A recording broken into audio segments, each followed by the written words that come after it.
Assalamualaikum warahmatullahi wabarakatuh. Bagaimana kabar anak-anak kelas 1 Abu Bakar pada pagi hari ini? Ustazah harap semuanya dalam kondisi sehat walafiat ya. Alhamdulillah pada pagi hari ini kita masih diberikan kesempatan ya nak, diberikan kesehatan oleh Allah sehingga kita bisa bertemu lagi dalam pembelajaran tematik bersama saya Ustazah Nikmah. Pada hari ini kita akan belajar mengenai 1. Aturan sehari-hari yang ada di rumah. Yang kedua, kita akan belajar mengenal panca indera dan fungsinya.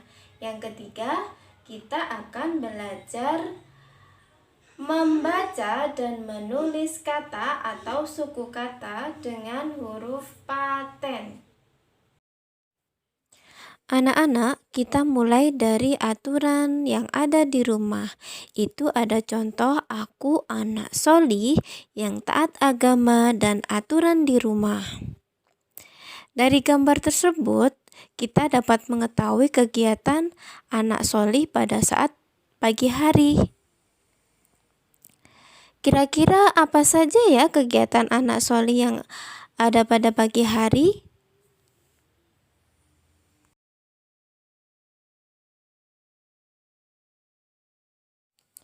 Ternyata anak solih itu tiap paginya mengikuti aturan di rumah ya. Contohnya yang pertama, bangun pagi hari sebelum subuh. Yang kedua, baca doa setelah bangun tidur dan merapikan tempat tidur. Yang ketiga, berwudu. Yang keempat, sholat subuh berjamaah. Yang kelima, belajar membaca Al-Quran atau membaca buku. Dan yang keenam itu membantu ayah dan bunda. Selanjutnya bisa mempersiapkan untuk belajar atau bersekolah. Bagi anak solih, mengerjakan aturan di rumah pagi hari itu sangat mudah loh. Ustazah yakin anak-anak kelas 1 Abu Bakar pasti bisa semua.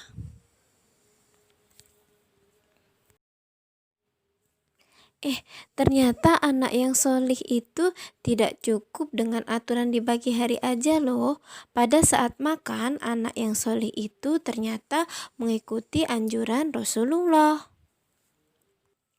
Kalian tahu tidak lagunya Nusarara tentang makan jangan asal makan? Nah, itu adalah beberapa aturan makan yang dianjurkan oleh Rasulullah. Apa yuk kira-kira aturannya? Kita dengarkan dulu yuk lagu Nusarara. Makan jangan asal makan, perut buncit langsung kenyang. Makan pakai aturan yang Nabi ajarkan. Makan jangan asal makan, perut buncit langsung kenyang. Raihlah keberkahan dalam setiap makan. Let's go, let's go, let's go, let's go. Cuci bersih tanganmu, ucapkanlah bismillah. Gunakan tangan kananmu, biasakan tak berdiri. Jangan tiup yang panas, lebih baik dikipas. Minum dalam 3 tegukan.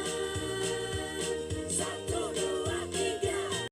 Nah, anak-anak, itu tadi adalah aturan makan yang dianjurkan oleh Rasulullah.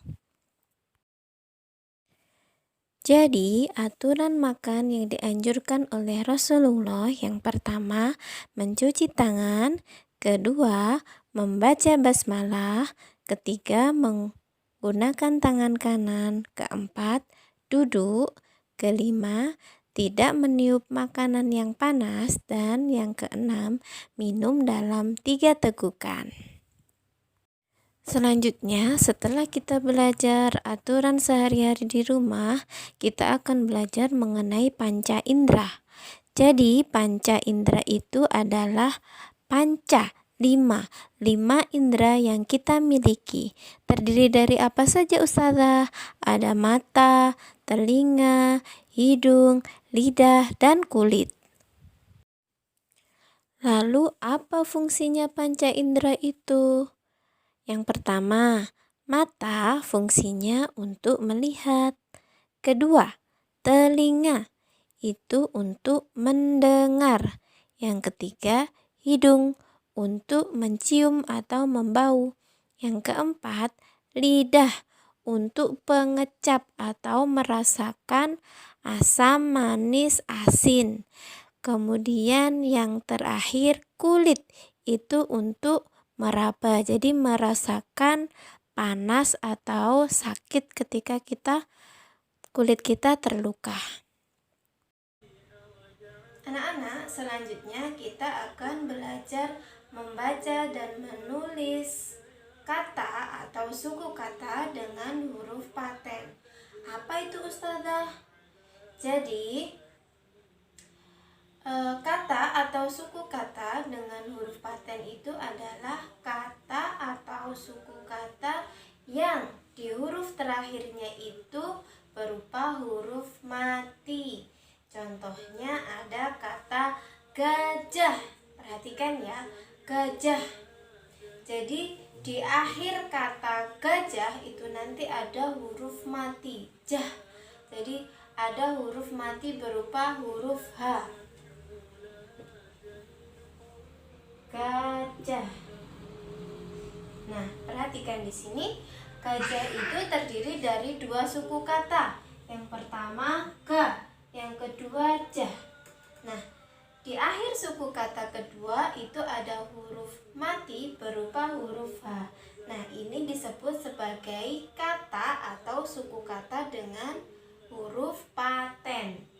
Terus yang kedua contohnya ada domba. Coba perhatikan, domba. Kita tulis ya, domba. Domba itu ada huruf D, O, do, tambah M menjadi dom. Nah, ini adalah suku kata ini berakhir dengan huruf M, dom. Ba, B, A. Jadi domba itu 2 suku kata. Suku kata yang pertama itu dengan huruf paten M, dom.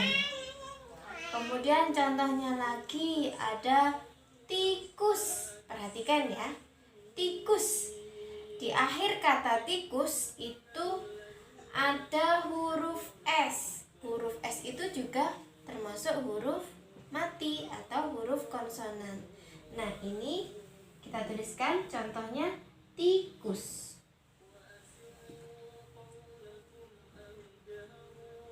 Nah, tikus. Jadi ada 2 suku kata yaitu ti dan kus.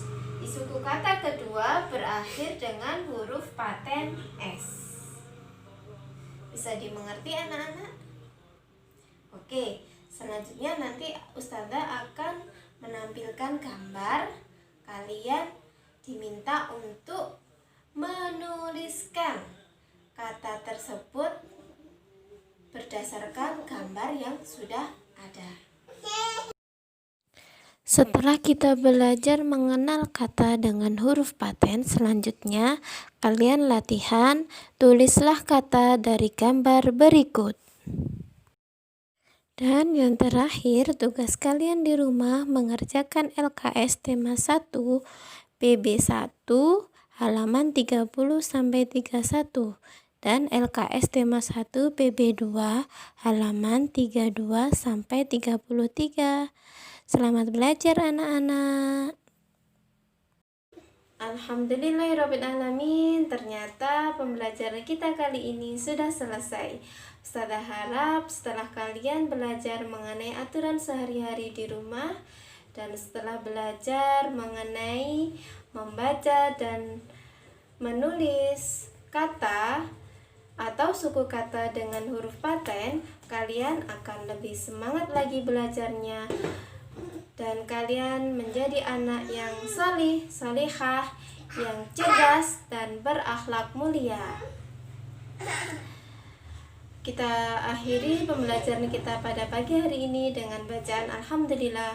Alhamdulillahirabbil alamin. Sampai ketemu lagi anak-anak. Wassalamualaikum warahmatullahi wabarakatuh.